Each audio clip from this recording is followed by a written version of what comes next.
Hi Nidir, we are going to cover chapter 14. It's a very small chapter, so this video will be a very short one. So let's get to it. Last time we were discussing superposition, interference, diffraction, and all of those terms. Now we are just going to apply them a step further into something called stationary waves. So stationary waves are something like, like the best way to look at it is this red wave. If you see, it's just going up and down, and it's not moving left or right. But if you look at the green one, it looks like the green one is constantly moving to the right, and the blue one is constantly moving to the left. But the red one seems like it's going up and down. So that's called a stationary wave.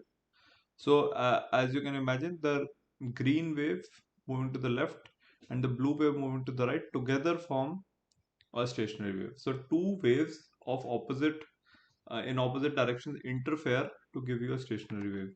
So that's an interesting idea, right? Like that we see something like this out of two things that are moving. So the points that just go up and down are called antinodes, and the points that are stable, like right here where my cursor is, this just stays where it is, right? It does not move up or down, but this point, if you see, it moves up, then it moves down, then it moves up, then it moves down. So this point is an antinode, this point is a node. So when you have a stationary wave, you also have a node and an antinode, right? So this is what they're talking about.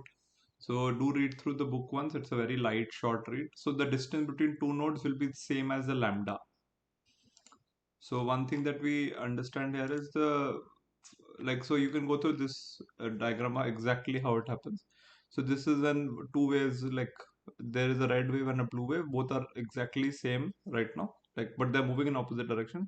So it constructively interfere gives you green, right? Then you shift, then you wait for time period by 4. That shifts this by 1/4 of lambda. So the red moves to the right by 1/4 of lambda and blue moves to the left by 1/4 of lambda, and it forms something like this. So they all destructively interfere. It was constructively interference here, then it was destructive here. So everything was dead. So this green thing is dead now. Again, you wait for t by 2 more.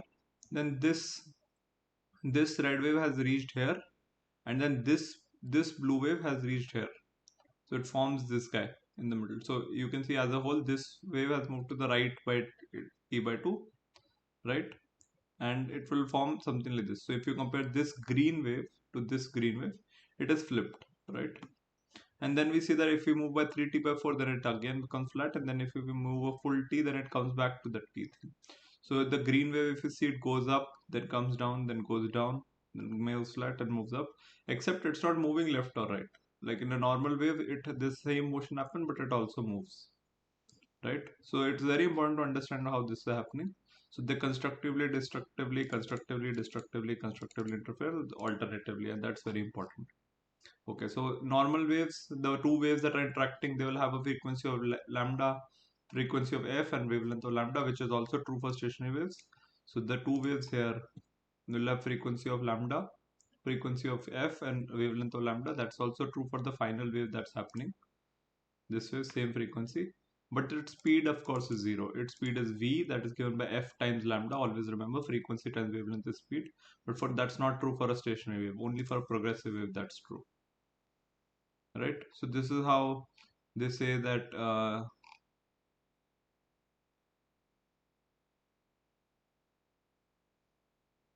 Okay, on an so you can also have stationary. So if you vibrate something at the top and you have water at the bottom, then the water because this end is open and other end is closed by water, so you will have a node at the end, right, of the wave, and you have an antinode in the middle. So you can imagine that there is one, like when you vibrate it at the top, then the waves go down and then there is some reflection that comes up, right?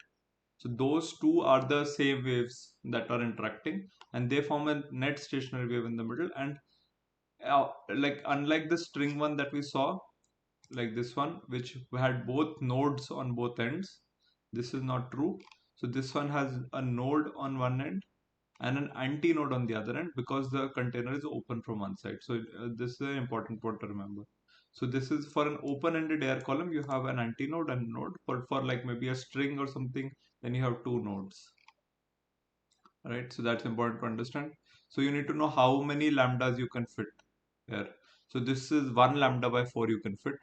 or you can fit in the same in a column, you can put one full lambda and then another lambda by 4. So lambda by 2, which is zero point 0.5, and then another lambda by 4, which is 0.25. So net 0.75 lambdas you can fit. If you try to fit one more, then it will be lambda, full lambda plus lambda by 4. So it will be 1.25 lambda. So just stuff like this you need to know. And all of these are possible. Okay. So again, repeating the same thing. If there were two notes, then one fundamental harmonic, it's called, that you see will be just one big loop, right? What can also happen is you see two loops like this, or you can see three loops like this. So they'll all have different lambdas. So if you just pluck it, depending on where you pluck it, if you pluck it in the middle, then you'll get the fundamental harmonic, or the n equal to 0 harmonic. Yeah, you can get n equal to 1, 2, then like that. So you see in this, the wavelength is twice lambda, because this is half the wavelength. So 2 times L is wavelength here. Then this is full L. Then it is 2L by 3. So you need to just be careful about what the wavelength is. And accordingly, the frequency will also be calculated. If this frequency is F naught, then because wavelength has been half, so frequency will be doubled. So similarly, if this has been 2 by third, so basically this into this has to be a constant always. Right? So frequency you can calculate according to that. So this frequency is the sound also that it makes. So if you pluck it in the middle, then you'll get a normal sound. If you pluck it at here, because the frequency is more, you'll get a sharper sound. If you pluck it at the corner, then you'll get an even sharper sound. Like, so the pitch of the sound, the shrillness of the sound will increase depending on where you want to pluck it. So that's an important thing. So this is when both are node is there. This is node anti-node for a column. So you also, again, the first fundamental node is not when you have 2L, but the first is when you have something like this.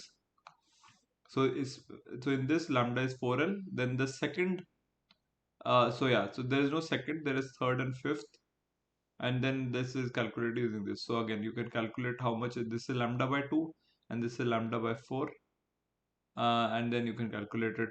And that must all be equal to L in total. So you can find if lambda by 2 plus lambda by 4 is equal to L, then lambda is equal to what? So you'll get this number hopefully, and we should be good. So accordingly, you have the fifth harmonic.